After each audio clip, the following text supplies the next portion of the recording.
गुजरात के मांडवी से खबर है, जहां लगातार हुई भारी बारिश के बाद वहां सड़कों पर पानी भरा हुआ है। सड़कों पर भरे पानी को देखकर ऐसा लगा मानो कोई नदी तेज बहाव में बह रही हो। सड़कें पूरी तरह से पानी में डूब गई हैं। इस दौरान दुकानों और मकानों में भी पानी भर गया है। भारी बारिश की वजह से सड़क पर खड़ी गाड़ियां भी पानी में डूबी हुई नजर आईं। इस दौरान जो लोग बाहर निकले वो कमर तक भरे पानी में डूबे दिखाई दिए। भारी बारिश की वजह से बाजार भी पूरी तरह से बंद रहे। बताया गया कि मांडवी में बीती रात से लगातार भारी बारिश हो रही है, जिसकी वजह से वहां हर तरफ पानी ही पानी नजर आ रहा है। दो तस्वीर आपको दिखा रहे हैं। भारी बारिश से पानी भर गया है। सड़क पर जिस तरह का पानी है उससे आप अंदाज लगाइए कि घरों और दुकानों का क्या हाल होगा।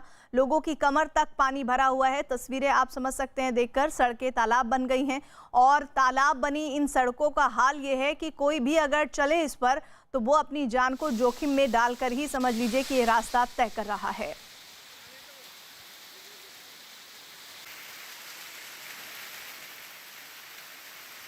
तो गुजरात के मांडवी में भारी बारिश हो रही है और इस भारी बारिश के बाद देखिए किस कदर पानी भरा हुआ है। गाड़ियां जो खड़ी हैं वो आधी पानी में डूब चुकी हैं और ऐसे में अगर कोई गाड़ी ये सोचे कि वो रफ्तार भर ले तो वो कहां रुक जाएगी ये कहा नहीं जा सकता है। मकानों के घर अंदर पानी चला गया है, घरों के अंदर पानी चला गया है, दुकानें पूरी तरह से ठप हो गई हैं और कई जो दोपहिया वाहन है वो तो पूरी तरह से लगभग पानी के अंदर डूब चुके हैं। तो इस कदर गुजरात के मांडवी में बारिश का आलम है।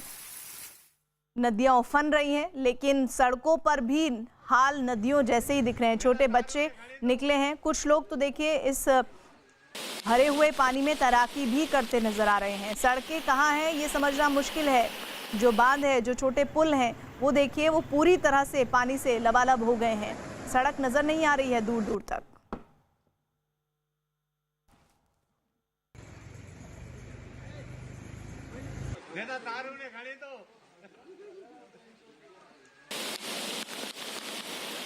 तो गुजरात के मांडवी की तस्वीरें आपको हम दिखा रहे हैं, जहां पर बारिश इस कदर हुई है कि देखिए आलम यह है कि सड़कें नज़र नहीं आ रही है, नदियां उफान पर हैं और इन उफनती नदियों के बीच में अगर कोई ये सोचे कि उन्हें ये रास्ता तय करना है, सफ़र तय करना है, तो ये सफ़र बहुत मुश्किलों भरा हो सकता है।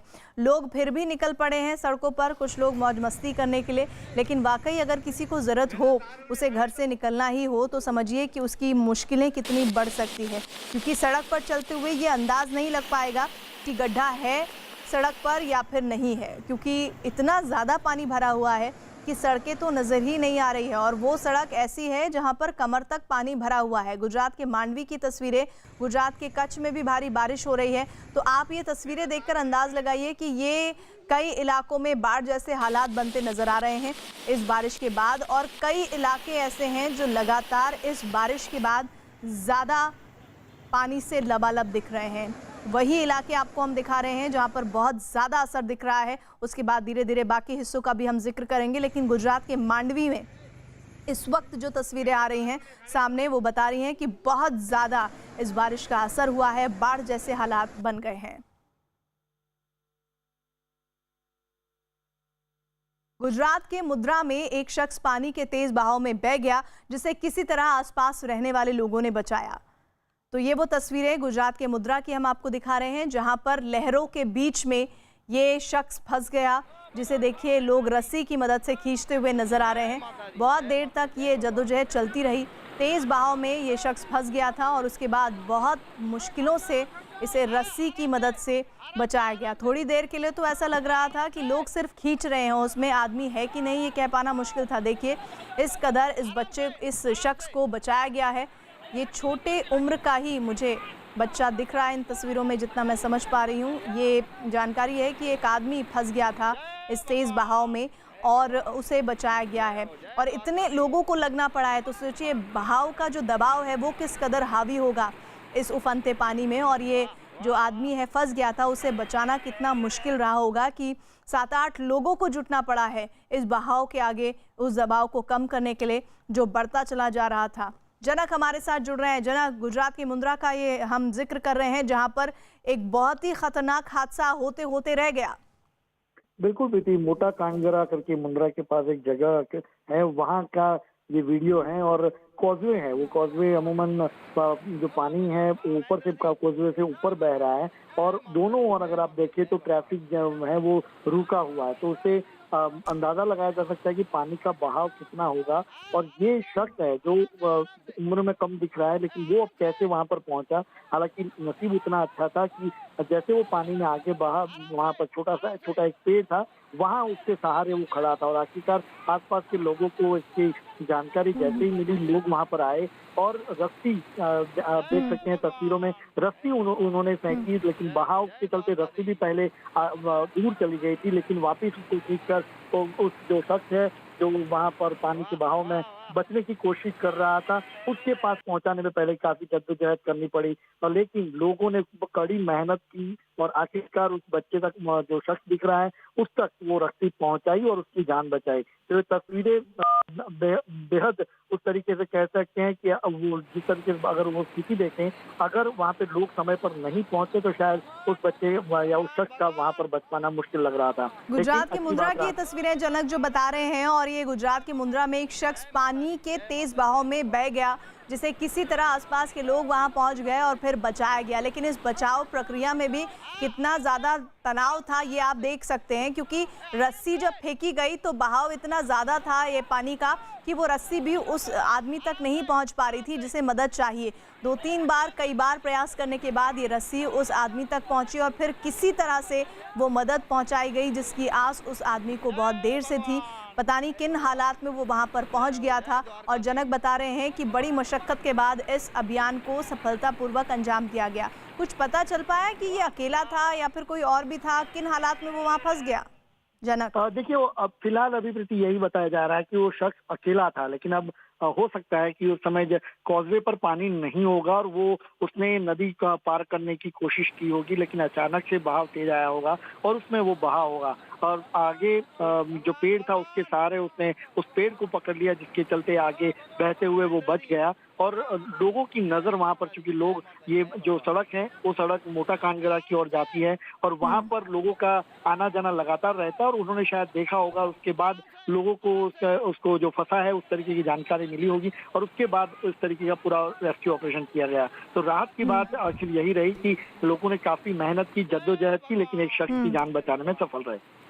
लेकिन बहुत खतरनाक तस्वीरें हैं जनक ये, क्योंकि हम जब देख रहे हैं तो जब लोग खींच रहे हैं रस्सी से उस आदमी को, वो बहाव भी लगातार दबाव बनाता हुआ दिख रहा है। तो ये दूरी कितनी थी जहां रस्सी फेंकने की कोशिशें कई बार हुई और नाकाम हो गई?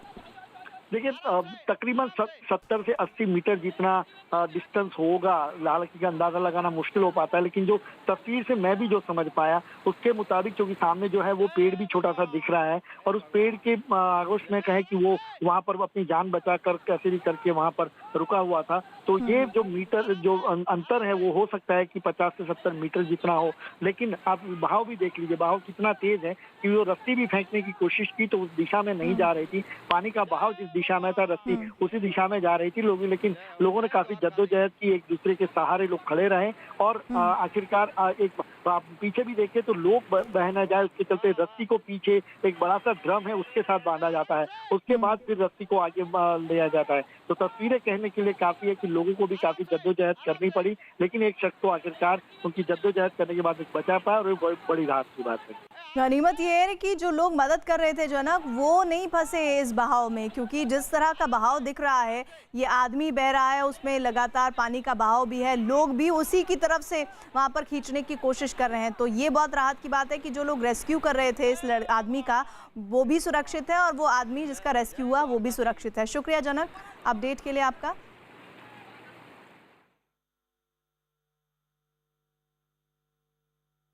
गुजरात के कच्छ की ये तस्वीर देख लीजिए। अब भारी बारिश हुई है जिस वजह से कई इलाकों में पानी भरा है। कच्छ के मांडवी में तेज बारिश होने की वजह से सड़कों पर पानी भर गया है। वहां पर कई जगह तो सड़कों पर घुटनों तक पानी भरा है, जिस वजह से लोगों को परेशानी का सामना करना पड़ रहा है। इतना ही नहीं, मांडवी के निचले इलाकों में पानी भर गया है। कई जगह लोगों के मकान में पानी भर गया है, जिससे वहां सामान जो रखा है वो पूरी तरह से पानी में भीग गया है।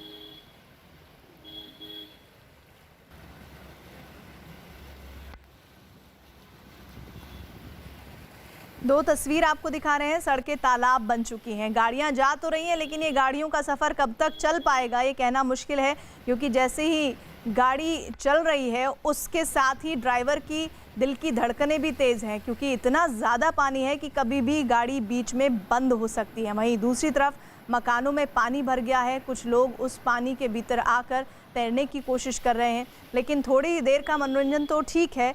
ऐसे में अगर ये हालात ज़्यादा वक्त तक बने रहते हैं तो लोगों को दिक्कतें भी हो सकती हैं, और ख़ास तौर पर छोटे उम्र के बच्चे और बुज़ुर्गों को इस पानी के बीच रहकर अपने जीवन यापन को आगे बढ़ाना एक बड़ी चुनौती रही है।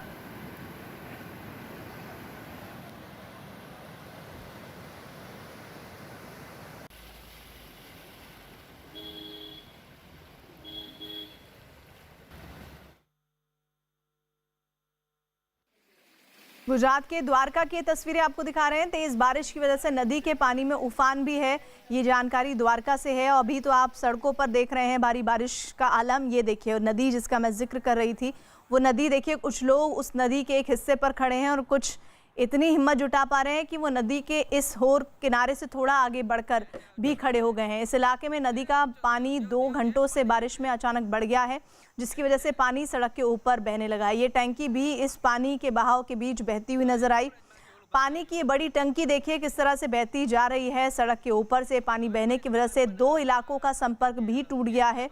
तो पानी का बहाव इस तरह है कि टंकी क्या, कुछ छोटे मोटे सामान क्या, सब कुछ बहता ही चला जा रहा है। और ये महज 2 घंटों की बारिश के बाद का आलम है। नदियां उफान पर आ गई हैं, और जो लोग साधारण सड़कों पर रोज़ाना आते जाते थे, उन सड़कों से गुजरना भी अब उनके लिए आफत जैसा ही हो गया है, क्योंकि उन सड़कों पर भी पानी भर गया है। गुजरात के द्वारका की ये तस्वीरें हैं जहां पर नदी उफान मार रही है, सड़कों पर पानी भरा हुआ है। और ये पानी देखिए अभी 2 घंटों की बारिश के बाद का है। अभी ये सड़कें ये वो हिस्से दिखा रहे हैं जहाँ पर कुछ बेहतर हालात हैं, जहाँ पर लोग अपनी गाड़ियों को ले जा सकते हैं, खुद पैदल चल सकते हैं, लेकिन सभी हिस्से ऐसे नहीं है। ज़्यादातर हिस्से ये हैं जो इस वक्त आप देख रहे हैं, नदियाँ उफान पर हैं और ऐसे में आसपास के इलाकों में पानी भरा हुआ है।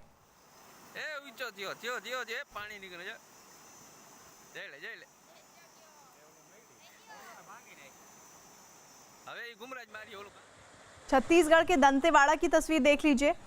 भारी बारिश हुई है, इसके बाद कई इलाकों में पानी भर गया है। पानी भरने की वजह से रास्ते पूरी तरह पानी में डूबे हैं, जिससे लोगों की परेशानियां बढ़ी हुई हैं। कई जगहों पर भारी बारिश की वजह से सड़कें भी बह गई हैं, जिससे वहां से गुजरने वाले लोग परेशान हैं। इस दौरान कई लोग कमर तक भरे पानी में डूबकर रास्ता पार करते दिखे हैं। इसी बीच कुछ स्वास्थ्यकर्मी वहां के रिवाली गाँव में जान जोखिम में डालकर नदी पार करते दिखे। बताया गया कि हर साल भारी बारिश होने के बाद वहां पूरा इलाका एक टापू में तब्दील हो जाता है।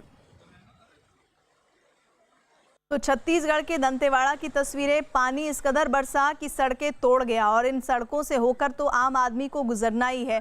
तो हाथ में अपने ज़रूरी सामान लेकर पॉलीथीन में भरकर ले जा रहे हैं। हाथों में ग्लव्स पहना है, मुंह पर मास्क लगाया हुआ है, क्योंकि कोरोना का टाइम चल रहा है और एक भी लापरवाही उनको भारी पड़ सकती है। तो दोहरी चुनौती छत्तीसगढ़ के दंतेवाड़ा के इन लोगों की है, क्योंकि एक तरफ तो एक कोरोना वायरस जिसको लेकर पूरी दुनिया परेशान है, वहीं दूसरी तरफ लोगों को अपने ज़रूरी काम निपटाने हैं।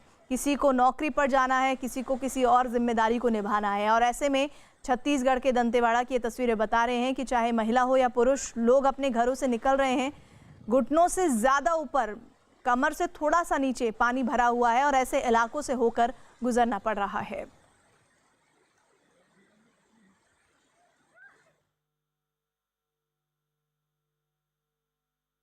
छत्तीसगढ़ के कांकेर में भारी बारिश की वजह से लोगों की परेशानियां बढ़ गई हैं। सड़कों पर बारिश का पानी ऐसे बह रहा है मानो वहां कोई नदी बह रही हो। इस दौरान कई लोग कमर तक भरे पानी में डूबकर सड़क पार करने को मजबूर हैं। भारी बारिश की वजह से वहां नदी नाले भी उफान पर हैं। भारी बारिश से खेतों में भी पानी भर गया है।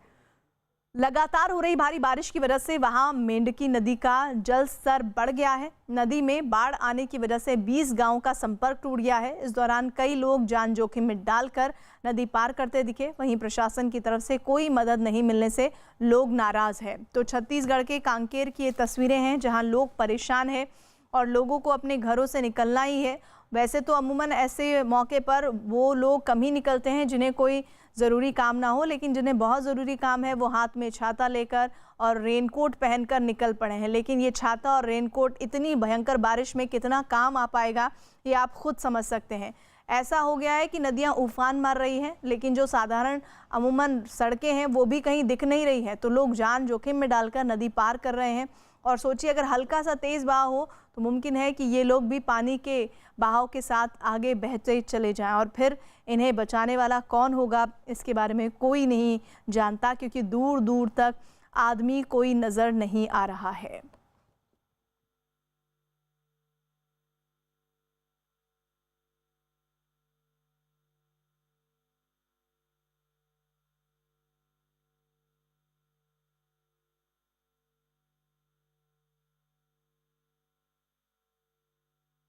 दिल्ली के मुख्यमंत्री अरविंद केजरीवाल ने कोरोना के खिलाफ जंग में केंद्र सरकार का साथ मिलने का दावा किया है। उन्होंने केंद्र से मदद मिलने के बाद दिल्ली में रोजाना कोरोना के करीब 18,000 टेस्ट होने का दावा किया है। साथ ही उन्होंने दिल्ली में होम क्वारंटीन लोगों को ऑक्सीजन का स्तर नापने के लिए ऑक्सीजन पल्स मीटर मुहैया करवाए जाने की बात का ऐलान किया है।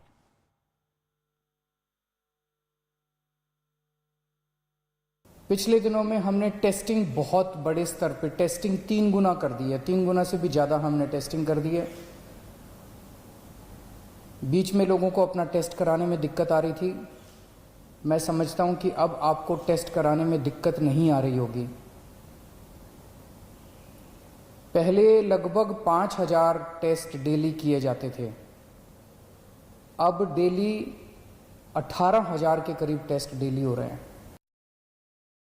जितने अब होम क्वारंटाइन के केसेस होंगे, होम आइसोलेशन के, दिल्ली सरकार हर होम आइसोलेशन वाले केस को एक ऑक्सी पल्स मीटर देगी।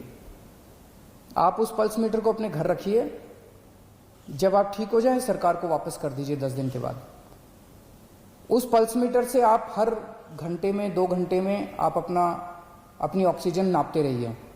अगर आपकी ऑक्सीजन कम होती है, हम आपको एक फ़ोन नंबर दे देंगे, उस पर फ़ोन कर दीजिएगा। हर डिस्ट्रिक्ट में हम ऑक्सीजन के कॉन्सेंट्रेटर रख रहे हैं। तुरंत हमारी टीम कॉन्सेंट्रेटर लेके पहुंच जाएगी जल्द से जल्द, और आपको तुरंत आपके घर में ऑक्सीजन दे दी जाएगी। कोरोना के ताज़ा आंकड़ों के मुताबिक देश भर में 24 घंटे में सबसे ज़्यादा 14,821 मरीज मिले हैं। वहीं 24 घंटों में 445 लोगों की जान गई। देश में कुल मौतों का आंकड़ा बढ़कर 13,699 हो चुका है। अब तक देश में कोरोना के कुल मामले बढ़कर 4,25,000 के ऊपर हो गए हैं। देश के ज़्यादातर राज्य कोरोना वायरस से जूझ रहे हैं, लेकिन इनमें कुछ राज्य ऐसे हैं जहां कोरोना की चपेट में आने वाले मरीजों की तादाद लगातार बढ़ रही है और वहां कोरोना के मरीज भी बहुत ज़्यादा हैं। सबसे ख़राब हालात महाराष्ट्र के हैं। यहां पर कोरोना मरीजों की संख्या लगातार बढ़ती जा रही है। वहां पर मरीजों की तादाद 1,32,000 के पार पहुंच गई है। कोरोना से जूझ रहे राज्यों में दिल्ली नंबर 2 पर है, जहां पर कोरोना के मामले 59,746 हैं। वहीं कोरोना मरीजों की संख्या के मामले में तीसरे नंबर पर तमिलनाडु है, जहां कोरोना मरीज 59,377 हैं। गुजरात चौथे नंबर पर है, जहां कोरोना मरीजों का आंकड़ा 27,000 को पार कर चुका है। और 5वें नंबर पर है राजस्थान, जहां कोरोना मरीजों की संख्या करीब 15,000 है। कोरोना वायरस के कहर से पूरी दुनिया भी बेहाल है। दुनिया के 188 देश इस वक्त कोरोना महामारी की चपेट में हैं, लेकिन कुछ देशों में हालात बहुत खराब हैं। ऐसे देशों में पहले नंबर पर है अमेरिका, जहां कोरोना के मरीज 22,79,000 से ज़्यादा हो चुके हैं। वहीं ब्राज़ील दूसरे नंबर पर है, जहां मरीजों की संख्या 10,83,000 के पार है। रूस इस लिस्ट में तीसरे नंबर पर है, जहां कोरोना मरीजों की संख्या 5,83,000 के पार है। भारत चौथे नंबर पर है, जहां पर मरीजों का आंकड़ा 4,25,000 के पार हो गया है। ब्रिटेन 5वें नंबर पर है, जहां कोरोना के मरीजों की तादाद 3 लाख से भी ज्यादा हो चुकी है। चीन सीमा विवाद पर पूर्व पीएम मनमोहन सिंह ने पीएम मोदी को नसीहत देते हुए एक बयान जारी किया है, जिस पर बीजेपी अध्यक्ष जेपी नड्डा ने पलटवार करने में देर नहीं लगाई। उन्होंने एक के बाद एक कई ट्वीट कर पूर्व पीएम को निशाने पर लिया और उन्हें कांग्रेस पार्टी के नेताओं को समझाने की नसीहत दे दी। पूर्व पीएम मनमोहन सिंह ने चीन विवाद पर पीएम मोदी को झूठ से बचने की नसीहत दी थी, जिस पर पलटवार करते हुए बीजेपी अध्यक्ष जेपी नड्डा ने दावा किया कि कांग्रेस नेताओं के बयान पर देश भरोसा नहीं करता। यही नहीं, उन्होंने कांग्रेस नेताओं के बयान को सेना का मनोबल गिराने वाला कहा। यही नहीं, जेपी नड्डा ने यूपीए सरकार पर कई मोर्चों पर नाकाम रहने का आरोप लगाते हुए कहा कि उस दौरान चीन ने सैकड़ों वर्ग किलोमीटर जमीन छीनी।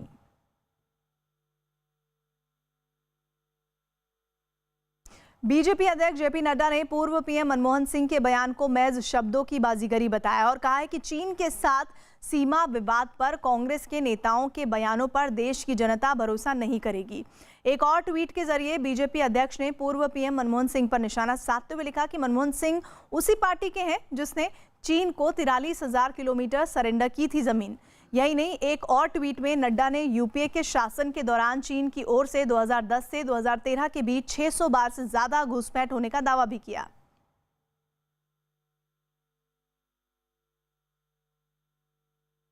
पूर्व पीएम मनमोहन सिंह के बयान पर पलटवार करते हुए बीजेपी अध्यक्ष जेपी नड्डा ने ट्वीट किया है, पूर्व पीएम डॉक्टर मनमोहन सिंह का बयान सिर्फ शब्दों का खेल है।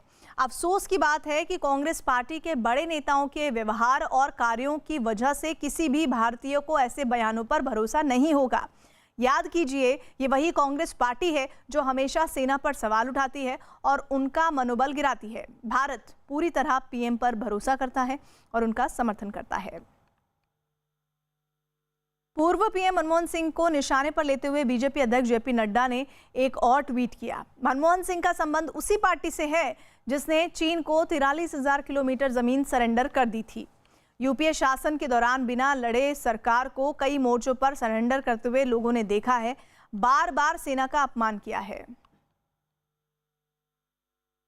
इससे पहले चीन सीमा विवाद पर पूर्व पीएम मनमोहन सिंह ने सरकार और पीएम मोदी पर बड़ा हमला किया। उन्होंने चीन विवाद पर पीएम को शब्दों के चयन में सावधानी बरतने की नसीहत देते हुए कहा कि हम सरकार को आगाह करना चाहेंगे कि झूठा प्रचार कभी भी कूटनीति और मजबूत नेतृत्व का विकल्प नहीं हो सकता।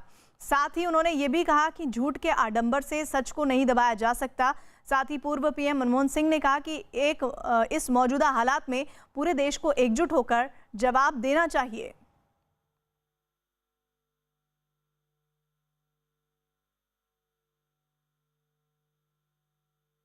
उत्तर प्रदेश के पूर्व मुख्यमंत्री मायावती ने गलवान घाटी में शहीद हुए भारतीय सैनिकों के प्रति शोक जताते हुए कहा कि देश में इस शहादत को लेकर काफी दुख और गुस्सा है। मायावती ने इस मौके पर अपील की कि संकट के इस दौर में सभी को सरकार के साथ मिलकर काम करना चाहिए। अपने ट्वीट में मायावती ने लिखा, अभी हाल ही में 15 जून को लद्दाख में चीनी सेना के साथ हुए संघर्ष में कर्नल सहित 20 सैनिकों की मौत से पूरा देश काफी चिंतित है, दुखी है, आक्रोशित है। इसके लिए निदान के लिए सरकार और विपक्ष दोनों को पूरी परिपक्वता और एकजुटता के साथ काम करना है, जो देश दुनिया को दिखे और प्रभावी सिद्ध हो। ऐसे कठिन और चुनौतीपूर्ण समय में भारत सरकार की अगली कार्रवाई के संबंध में लोग और विशेषज्ञों की राय अलग हो सकती है, लेकिन मूल रूप से ये सरकार पर छोड़ देना बेहतर है कि वो देश हित और सीमा की रक्षा हर हाल में करे, जो कि हर सरकार का दायित्व है। कांग्रेस महासचिव प्रियंका गांधी के कानपुर बालिका संरक्षण गृह में लड़कियों के कोरोना पॉजिटिव और गर्भवती होने का मामला फेसबुक पर उठाने के बाद कानपुर जिला प्रशासन ने इसका जवाब दिया। कानपुर के डीएम के मुताबिक 57 लड़कियों के कोरोना पॉजिटिव होने की जानकारी है, जबकि 7 लड़कियां गर्भवती है। डीएम ब्रह्मदेव राम तिवारी के मुताबिक 7 लड़कियां बालिका संरक्षण गृह में लाए जाने से पहले ही गर्भवती थीं। प्रियंका गांधी ने यूपी सरकार पर निशाना साधते हुए दावा किया था कि लड़कियों का बाल गृह में शोषण होता है और मामले को जांच के नाम पर दबा दिया जाता है, लेकिन कानपुर प्रशासन ने इन आरोपों को नकार दिया है। साथ ही बताया कि सभी लड़कियों का इलाज चल रहा है।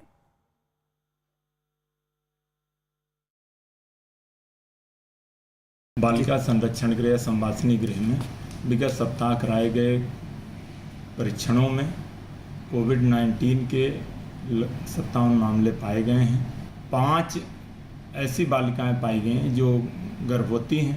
ये बालिकाएं पॉक्सो एक्ट के तहत विभिन्न जनपदों से CWC के द्वारा उनके आदेश पर इस संवासिनी गृह में संदर्भित की गई थी। इसके अतिरिक्त यहाँ रहने वाली 2 अन्य गर्भवती बालिकाएं हैं जो कोरोना नकारात्मक पाई गई हैं। दरअसल कांग्रेस महासचिव प्रियंका गांधी ने अपने फेसबुक पोस्ट में यह मुद्दा उठाते हुए लिखा, कानपुर के सरकारी बाल संरक्षण गृह में 57 बच्चियों को कोरोना की जांच होने के बाद एक हैरान करने वाला तथ्य सामने आया। 2 बच्चियां गर्भवती निकली और एक को HIV पॉजिटिव निकला। मुजफ्फरपुर के बालिका गृह का पूरा किस्सा देश के सामने है। यूपी में भी देवरिया से ऐसा मामला सामने आ चुका है। ऐसे में पुनः इस तरह की घटना सामने आना दिखाता है कि जांचों के नाम पर सब कुछ दबा दिया जाता है, लेकिन सरकारी बाल संरक्षण गृहों में बहुत ही अमानवीय घटनाएं घट रही हैं। इसी बीच राज्य के महिला आयोग ने भी कांग्रेस महासचिव के इन आरोपों को सिरे से खारिज कर दिया। महिला आयोग के मुताबिक लड़कियों को जांच के लिए अस्पताल भेजा गया था और हो सकता है कि इसकी वजह से वो कोरोना पॉजिटिव हो गई हों। मेरा वहाँ पे दौरा होता है, राजकीय बालिका गृह का निरीक्षण करती हूँ। वहाँ किसी भी पुरुष का जाना वर्जित है। वहाँ पे ऐसी कोई भी धारणा न बनाएं आप लोग कि अन्यथा इस चीज़ को मत लीजिए। यूपी के पूर्व मुख्यमंत्री और समाजवादी पार्टी के अध्यक्ष अखिलेश यादव ने कानपुर बालिका गृह मामले की जांच की मांग की है। उन्होंने ट्वीट किया है, कानपुर के सरकारी बाल संरक्षण गृह से आई खबर से यूपी में आक्रोश फैला हुआ है। कुछ नाबालिग लड़कियों के गर्भवती होने का गंभीर खुलासा हुआ है। इनमें 57 कोरोना से और एड्स से एक के ग्रसित होने की बात सामने आई। इनका तत्काल इलाज हो। सरकार शारीरिक शोषण करने वालों के खिलाफ तुरंत जांच बैठाए। दूसरी तरफ प्रियंका गांधी के आरोपों के बाद बीजेपी ने पलटवार किया। बीजेपी ने कांग्रेस महासचिव पर यूपी में सरकार के खिलाफ नफरत का माहौल बनाने का आरोप लगाया। कांग्रेस और प्रियंका वाड्रा, उनके मन में उत्तर प्रदेश सरकार को लेकर जो नफरत का माहौल है, जो भाव है, उस भाव को व्यक्त करने के लिए वो मनगढ़ंत कहानियों का सहारा लेती रही है। अब फिर उन्होंने कानपुर के विषय पर जो मनगढ़ंत कहानी को आगे बढ़ाने का काम किया है, इसकी जितनी निंदा की जाए, इस झूठ की जितनी निंदा की जाए वो कम है। उत्तर प्रदेश में आज एक सशक्त और कानून सम्मत एक सरकार है, योगी सरकार है। योगी सरकार के समय पर हर बालिका का सम्मान सुरक्षित है। कानपुर के सरकारी बाल संरक्षण गृह मामले में 57 बच्चियों को कोरोना होने के मामले को कांग्रेस नेता PL पुनिया ने गंभीर बताया। उन्होंने प्रियंका के सवालों का समर्थन किया और कहा कि प्रियंका के सवालों का जवाब मिलना चाहिए। पुनिया ने पूरे मामले की उच्च स्तरीय जांच की मांग की। हमारे साथ कांग्रेस के नेता PL पुनिया है। पुनिया साहब, कानपुर के बाल संरक्षण गृह में कोरोना की जांच करने जब गए तो 57 लड़कियों में से 2 गर्भवती और 1 को एड्स हो गया। ये कैसे चल रहे हैं उत्तर प्रदेश में बाल संरक्षण गृह? देखिए, बाल संरक्षण गृह कानपुर की जो घटना कोई मामूली घटना नहीं है। इससे पूरी व्यवस्था को पर प्रश्न चिन्ह लगे और सरकार की जो कार्यशैली है उसके ऊपर भी प्रश्न चिन्ह लगते हैं। भारतीय जनता पार्टी का ये असली चेहरा नज़र आ रहा है। एक तरफ कहते हैं कि बच्ची बचाओ बच्ची पढ़ाओ, तो लड़की पढ़ाओ लड़की बचाओ, और ये क्या हो रहा है? सच्चाई कुछ भी हो, लेकिन 57 लड़कियों को लेकर जिस भी तरह के सवाल उठाए गए हैं उनकी जांच होनी चाहिए और असलियत सबके सामने आनी चाहिए। इधर आगे बढ़ते हैं खबरों में। LAC पर तनाव के बीच भारत, रूस और चीन के विदेश मंत्रियों की कल अहम बैठक होने जा रही है। ये बैठक कल दोपहर 1:30 बजे होगी, जिसमें विदेश मंत्री S जयशंकर और चीन के विदेश मंत्री आमने सामने होंगे। बताया जा रहा है कि रूस ने द्विपक्षीय मुद्दों पर चर्चा से इनकार कर दिया है।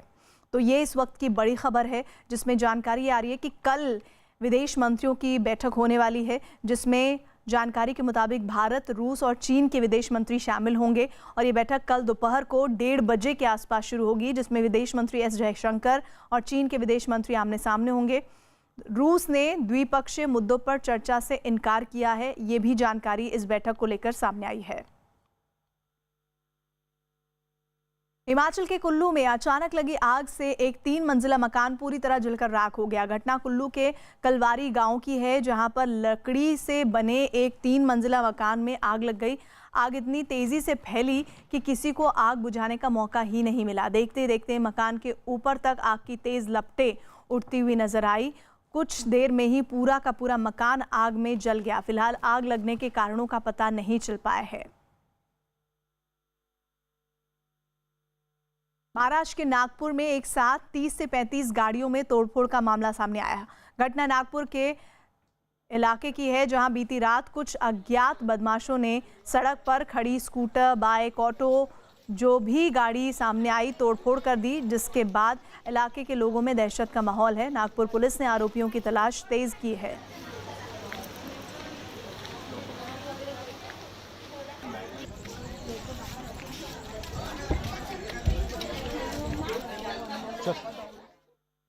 मध्य प्रदेश से खबर है, जहां अलीराजपुर में कुएं में गिरे एक तेंदुए का रेस्क्यू किया गया। वहां एक तेंदुआ पानी की तलाश में एक खेत में बने कुएं में गिर गया। जब खेत के मालिक ने तेंदुए की आवाज सुनी तो वन विभाग को सूचना दी गई।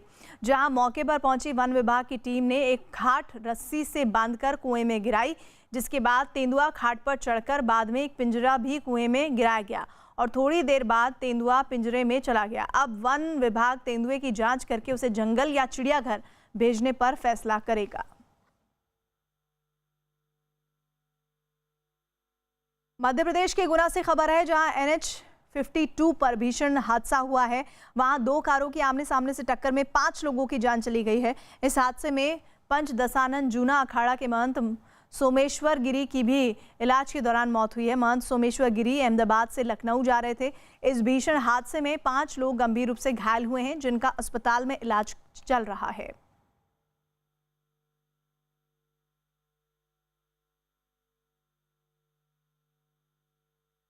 इधर गलवान घाटी में शहीद हुए भारतीय सैनिकों को सेना के जवानों ने गीत गाकर श्रद्धांजलि दी और एक वीडियो इसका वायरल हो रहा है तेजी से। इस वीडियो में सैनिकों ने कहा कि वो अपने 20 साथियों को सलाम करते हैं और तमाम देश के कोनों से अपील करते हैं, लोगों से अपील करते हैं कि वो उन तमाम लोगों के लिए दुआ करें जो हम सब बॉर्डर पर खड़े हैं। हम अपने 20 साथियों को सलाम करते हैं। आप सभी लोग हमारे लिए, जो हम बॉर्डर पर खड़े हैं, हमारे लिए हौसला बढ़ाएं। हम यहाँ पर खड़े हैं। छिड़ी तानी जंग मैनू पुछदे ने यार बेली, सारियां दे मुंह ते बस इको ही सवाल है, दे तू दिलासे जाके बुढ़ड़ी जी मां मेरी, दिन रात सोचां च गुजार दी। शेर पुत खड़ा तेरा बॉर्डरां दी राखी माए, चढ़दी कलाए सरदार दी।